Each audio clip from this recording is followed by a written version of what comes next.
Last night, a massive earthquake in American politics as communists, avowed communists, they call themselves Democratic Socialists, but we all know who they really are.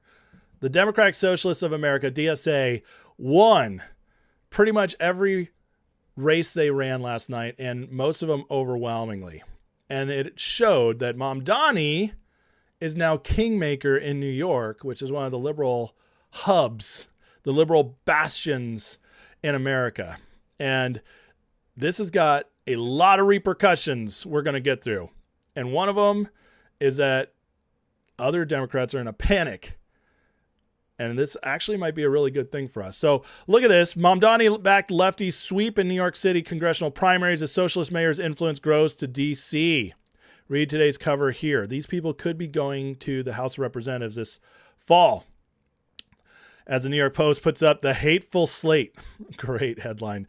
3 Israel cop and private property hating Mamdanites win Democrat congressional primaries. Bill Malugin reports. Breaking. Representative Espaillat concedes he was the head of the Hispanic caucus and the Democrats. Mamdani-backed socialists have officially gone 3 for 3 and won all their respective Democratic primaries for U.S. House in New York tonight. Their positions are some of the most extreme and far left Democrats have seen. Daria Liza Avila Chevalier, abolish prisons, abolish ICE, abolish borders, defund the police, and all deportations are wrong, including for violent criminals. She's called the U.S. an effing disgrace and said in a prior social media post, I forgot to get napkins, so I wiped my hand on the American flag behind me. Claire Valdez, grant citizenship and voting rights to illegal aliens, use taxpayer funds for all transgender treatments, and eliminate private health insurance. Brad Lander, New York 10, abolish ICE, forgive student loans, expand the Supreme Court. Mamdani gets a clean sweep. Bad night for Hakeem Jeffries and big questions for where the Democratic Party is heading. And here you go. She's the wipe her hand on the flag person. Crazy. These people are nuts. Mamdani endorsed Aber Quas won the Democratic primary tonight for a state Senate in New York. Here she's saying 9/11 was America's fault. This is who they're electing. And finding that, the system of capitalism and racism and white supremacy, etc., and Islamophobia have all been used, to colonize lands, right, to take resources from other people. And so this is like a long trajectory. And we're just seeing the manifestations of that continuation, right, with 9/11. And so a lot of times when people are asking us to respond about, attack, right, if you look back, historically, right, a lot of us come from lands that were colonized, lands where wars are being waged, right, and a lot of times because of U.S. policy or the policies. You can just hear it in her voice. These people are not smart. They're stupid. They're completely brainwashed, whether it was the public school system, their homes, their college institutions, wherever they were. But it's all talking points of nonsense. But this is what happens. This is what happens when you breed these people. And unfortunately, the truth is that the Democrats created this. This is what they thought they wanted. They thought they could control it. And now it's getting out of control for them. Ryan Godersky reports 3 DSA candidates who won yesterday weren't born in New York, weren't raised in New York, and never created a job outside of campaign staff in New York. That sums up the DSA. Here's Harry Enton breaking down what's going on in the Democratic Party. Socialists. Well, among Democrats themselves, the Democratic Socialists of America have a higher net favor rating than the Democratic Party does, at least those who are members of Congress. I mean, just take a look here. Dem Socialists of America, plus 17 points. Democrats in Congress, plus 4 points. No wonder that Dem Socialists are getting nominated across the political map in different primaries because, simply put, they are more popular than the Democrats currently in charge. Okay, I'm just thinking back to when I was sitting here and Zoran Mamdani was sitting there when he was running, and I asked him about capitalism. Yes. And he had no problem saying that he had real issues with it. Okay, he wasn't afraid to say it. By the way, he ended up winning. It didn't hurt him. How do Democrats today view socialism compared to capitalism? There's a reason why it didn't hurt him, and that is simply because this is one of the biggest political changes I've seen during my lifetime. Match up socialism, capitalism among Democrats. You go back 16 years ago, 2010, Capitalism and socialism, right there, favorable rating, 51%, 50%. Look at it now. Socialism clearly in the lead among Democrats. 66% of them view socialism favorably. Just 42% view capitalism favorably. No wonder Mamdani had no problem blasting it. Which is fascinating because when you look at races coming up in New York, you've got a big one up in the Bronx. And you've got Zohran Mamdani endorsing a Democratic Socialist. Hakeem Jeffries not going with the more traditional incumbent. So there are two big races involving Democratic Socialists coming up in New York that Mamdani's endorsed. Tell us something we don't know. I'll tell you something you don't know, and that is that the Democratic Socialists are likely to win one of those races. They won them all. But as Harry's showing you, that this rise has been happening in the Democratic Party, and we're just finally seeing them absolutely embrace it. Now, some people are freaked out about this. Some people believe this is terrifying. This is growing in America, but I'm going to argue the opposite, and I'm going to show you why here in a minute. But the reality, though, is we've known they're communists. We've known they're socialists. And I always say communists because socialism is communism light. It's like the nice way of saying communism, but it always leads to communism. That's what it does. And the distinctions are very small. And a socialist will fight me on that, but I don't care. I'm right. And it always leads to communism. And communism, going back to the early 1900s, late 1800s, when it really started becoming a thing, is a major aspect of how the deep state likes to control. Because if you get the people on the dime of the government, you get the government massively huge. It becomes a bigger surveillance state. It takes control of everything. The means of production, limits your ability to do business. It's also an easy way to kill people off, as we've seen in Russia, where 40 million people starved, or in China, where 50 million people died because of communism. We've seen their tactics. We know exactly what they do. This is what they want. It fits all their agendas: depopulation, full control, surveillance, control of currency, all of it. And so it's no surprise then to find out that the Democrats, who have been controlled by the communists for quite a while, but have been hiding it, well, the crazies that they have been utilizing, that they've been controlling, that they've been trying to keep under but still use for their purposes, they've lost control. And I don't think that's the worst thing in the world, but it is interesting, and we'll talk about that. But here's Speaker Johnson in response. You saw the result of this latest, these primary elections for the Democrat Party. The headlines this morning say it all. I've got a collection of them here. Socialist earthquake, one of them said. Mamdani candidates sweep New York House races. These are socialists. These are Marxist in their ideology. Next headline, Mamdani hails new chapter for Democrats, one of the chyrons said this morning on the news. Hakeem Jeffries, my counterpart, the Democrat leader here in the House, was booed at some of these return parties last night. Let's talk about Hakeem for a minute. He is a House rep from New York.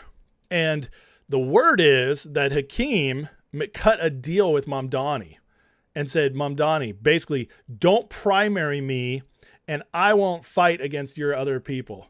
So in order to stay in power, because Jeffries, what we just witnessed means that Jeffries would have lost if they primaried him with the DSA guy or gal. And that tells you again, that's the House minority leader. That's the most powerful Democrat in the House of Representatives. Would have gotten whooped if he hadn't cowed to Mamdani. Again, it tells you that Trump was right all along when he said Mamdani is now the face of the Democratic Party. You saw that on social media and some of the clips. When he was being interviewed on the screen, the crowds in New York, in his own backyard, in the Bronx, in one of these districts, were booing him. And they shouted, "You're next." Hakeem Jeffries has a tall task ahead of him right now. He's got to go out and somehow make a credible pitch to Democrat establishment donors that that's a good national investment right now. That's a tough one to make. He has just proven that he cannot even hold the line in his own backyard. How can he possibly defend against the Marxist march around the country in these other districts? This is not your father's Democrat Party, as we say all the time. Last night, among the incumbents who lost, Adriano Espaillat, who's chair of the Democrats' Hispanic Caucus, Dan Goldman, who was mocked for his Jewish heritage in a coffee shop in New York and maligned online because of that. The Democrat Party, the Socialists, the Marxists, have nominated some of the most radical candidates to ever run for office, and they're running for Congress. The insurgent left is on the rise. I was reminded all last night and this morning about the the warning, the admonition from the... To me, this is just more proof that the deep state is freaking out because they're losing control over their own people. Donald Trump posted last night, Mayor Mamdani pulled through 3 solid communists and has received loud and universal applause from the fake news media. Congratulations, Mr. Mayor. I went 16-0 last night, helping to elect wonderful American patriots. Media doesn't say a word.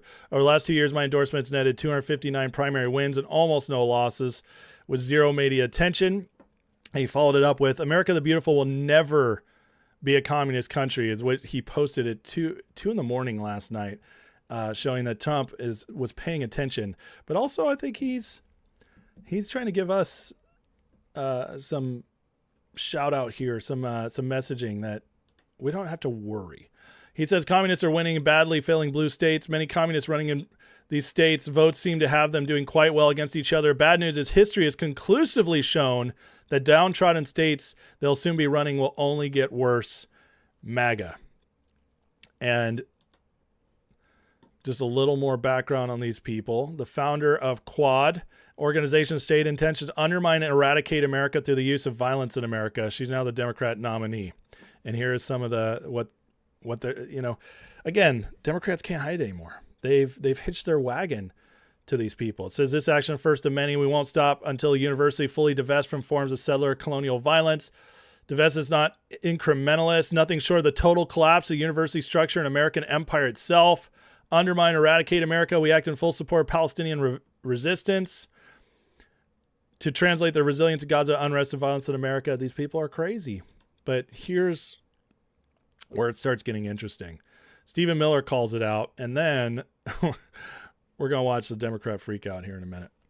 Look, we used to have a country, you could pick what time period, maybe say the 1980s with Tip O'Neill and Ronald Reagan. We used to have a country where you had a center-left Democrat Party, really a center, I would say a center to center-left with many members who were actually center-right. These were called Reagan Democrats or Blue Dog Democrats. So that was the spectrum the Democrat Party lived in, from center-left to center-right. Then you had a Republican Party, right, a conservative party. And over time, the Democrat Party has abandoned all of that, and they have instead adopted this radical, revolutionary, and in many cases violent ideology that wants to tear America down and destroy everything that we know and love from top to bottom, right? Living in a state of total anarchy, without police, without law enforcement, where criminals can rape and maim and murder with impunity, where your kids are taught from the age of 2 to hate America, to hate their God, to hate their parents, to hate their family, to even hate their own gender. That's their agenda. And no, you cannot have a middle ground with that. Ultimately, what President Trump is doing and what he is leading is an America First movement that says we need Democrats to come vote for us, to leave that insanity, because ultimately that's just a death knell for America. I love that clip because it tells you, remember, Stephen Miller is Trump's most trusted advisor. They know exactly what's happening. This didn't happen like Trump didn't, it surprised me. No, they know exactly what's happening. They've let it happen. Why? Because this is showing to the world what they already know. As Stephen Miller just said, there is no compromise with these people. You can't get along with them because they're actually communists. And what he's doing is the few people still left in the Democratic Party who vote Democrat who aren't insane. They just think they haven't woken up to the fact that the actual Democratic Party is now crazy, that they've gone full commie. This is part of that awakening process. More and more real Americans will wake up and they'll just choose common sense. Stephen Miller just basically told us they know this. They're watching this. They're letting it happen. In New York, allow it to be the proving ground. Because what is it? New York's our largest city. You can't ignore it. Everyone will know. Even the people in Washington State will know. The people in Missouri will know. The people in Illinois will know. Because it's New York, and they're going to watch it crumble over the next few years. But we gave them what they asked for. We didn't force anything upon them. You gave them what they asked for, and now people are going to see the results of that. We got Ben Domenech giving us a little breakdown as well. Yeah, Ben, I agree with Matt, but I think it's a drag on the Democrat Party because these characters become a talking point in races in Texas, in races in Colorado, in races in Georgia. I'd tag all of these candidates with the words of these communists in New York. They're not socialists. They're not progressives. Government-owned grocery stores, etc. That's Commuland. One of my favorite things about you, Laura, is your profile that you had back in the day from one David Brock, where you referenced the fact that you had spent your previous year fighting leftist communists in South America, and I certainly approve of that. In El Salvador. Yes, in El Salvador. So here's the thing. These people are crazy. They are crazy.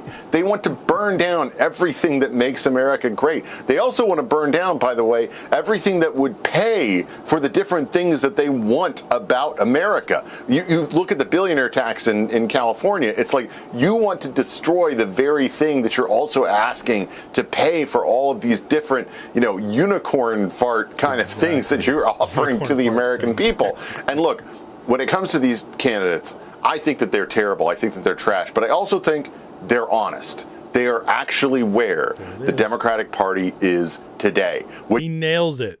So it's all going to fall apart on them. But here's the thing. These are the Democrats that are finally being honest. And that is why I think this is ultimately going to be a good thing so people can see. Now, Trump doesn't seem too worried as he's trolling the guys who lost. He says, even though he tried unsuccessfully to prosecute me, and despite the fact he's a major slimeball, I feel sorry for former Congressman Dan Goldman. He's wandering aimlessly together with the former husband of great Kellyanne Conway through a large field of Democrat communists, trying so hard to find his way. A very sad finish for a man who has no clue and never did. Does Trump seem worried to you? No, it seems like he's having fun. Now, this is the tell. You guys ready for the tell? The tell is that the Democrats who have power, the Democrat consultants, the Democrats who understand how to win elections are panicking. And here's some of it. Jamie Harrison, he is host of our Table Shore, former chair of Democrats. I say this with no ill will or animosity. If you hate the Democratic Party, then please don't run for our nomination. They're pleading with them now. This is pathetic. Don't use our resources. Don't rely on our volunteers. Don't use our infrastructure. Don't ask Democrats to invest their time, money, and energy in your campaign. Focus on building the party you support. In other words, stop trying to take us over. We can't handle this. You guys are going to kill us. We never knew this thing would get out of control. It was great when you were just voting Democrat and, doing what we told you to do. But now we don't want you in here. Please. This is terrible. He says political parties aren't perfect. They're built by millions of people who knock doors, make calls. If you don't believe in the party, and don't ask its members to carry you across the finish line. Total, absolute panic. And if you doubt that one, here's the inimitable Van Jones. Well, New York City matters because the two most exciting left-wing candidates are here, AOC and Mamdani, but also this is the stronghold for the establishment, Schumer and Hakeem Jeffrey. This is a. Did you hear what he just said? New York is the stronghold of the establishment. And this is why they're freaking out. Battle between the establishment and this insurgency, and the roof is collapsing on the Democratic Party establishment tonight. If Mamdani gets a hat trick, 3 out of 3, this is a new era for the Democratic Party. And you can't write off New York City because this is the place where both, it's a power center for the establishment and the insurgency. And they're going head to head tonight. And right now, this is no longer a movement. This is a movement and a machine at the same time. There's just no way to sugarcoat this.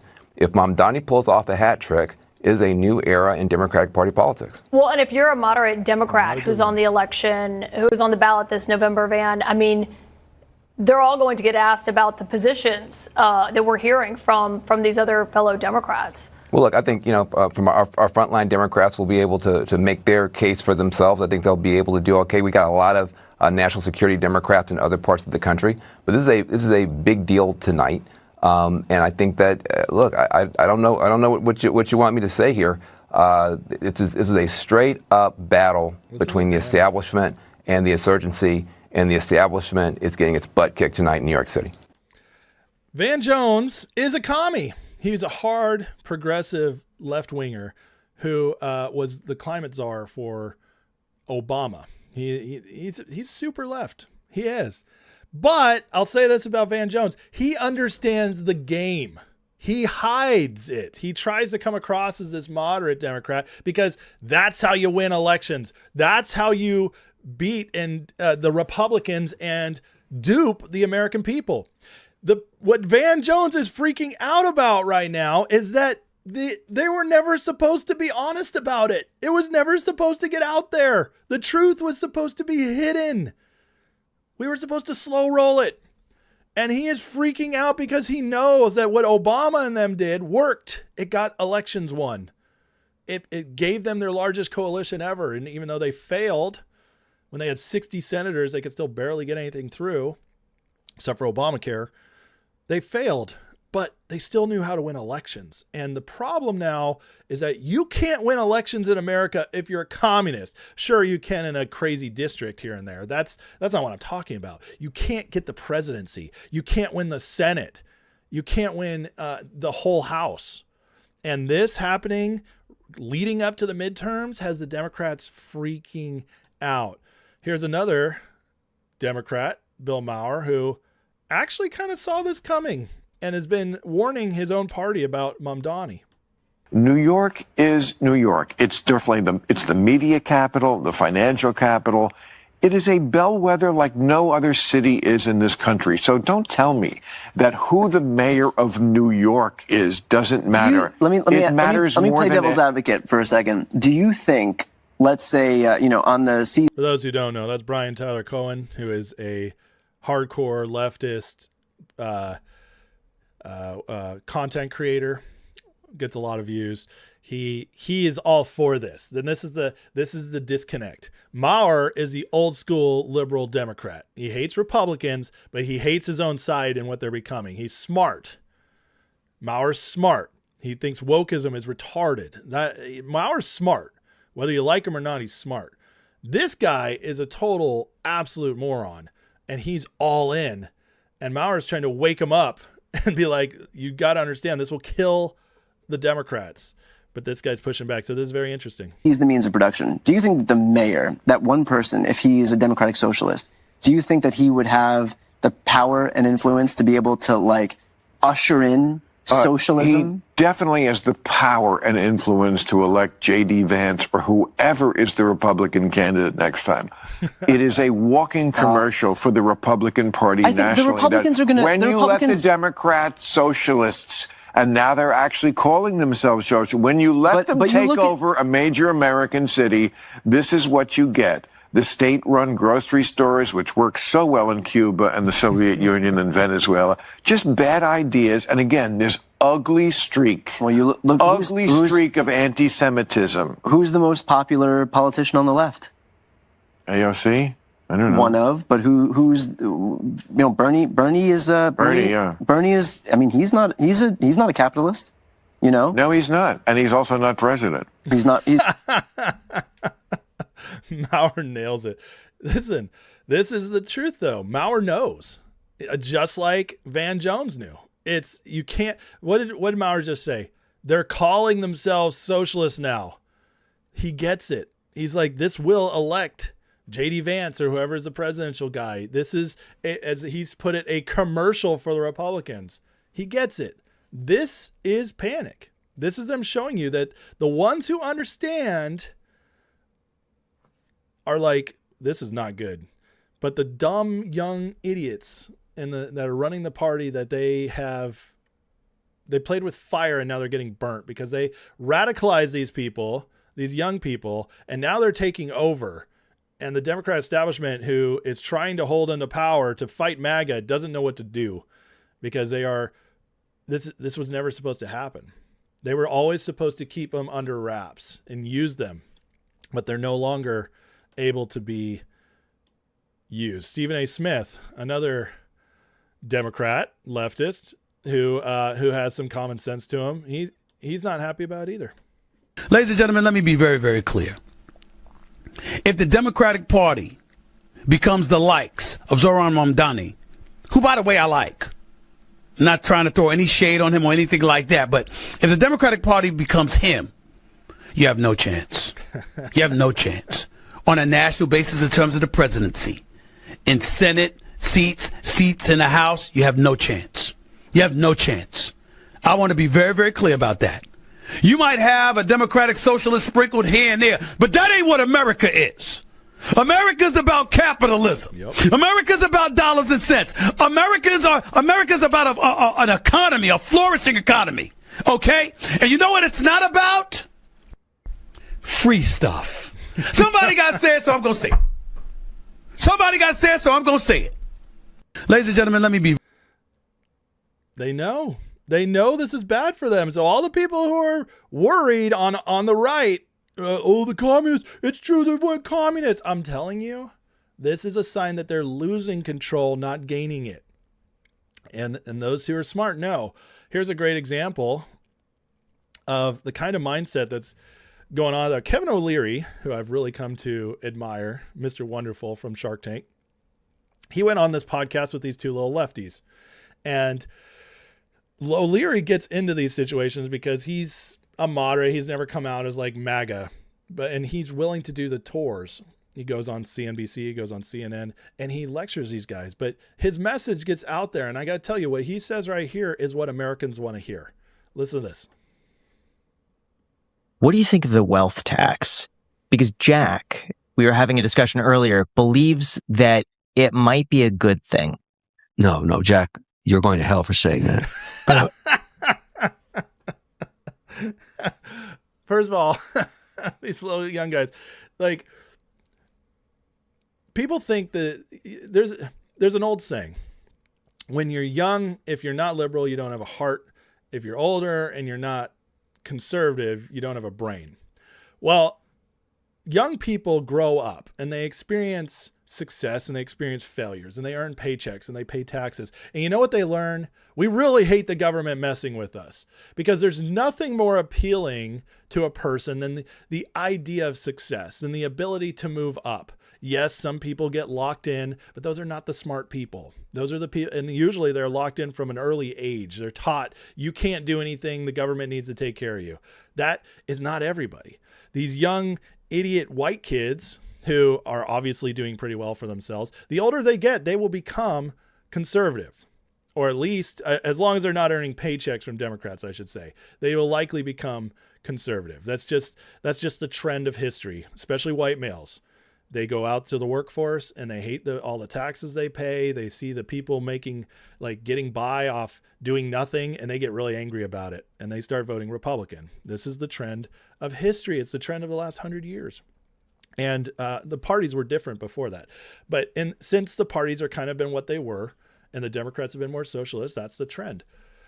That's likely to happen. What Kevin O'Leary just said is it's what's going to appeal to all of us as we get older, that idea deep inside of wanting more. And that's the American way. That's what Americans want to hear, because ultimately, deep down, Americans want to thrive. And when they hear this stuff, and O'Leary's a perfect guy to communicate this stuff, because he's blunt, he's to the point, and he makes them look stupid. But let's back up again real quick, because that line he says is so great.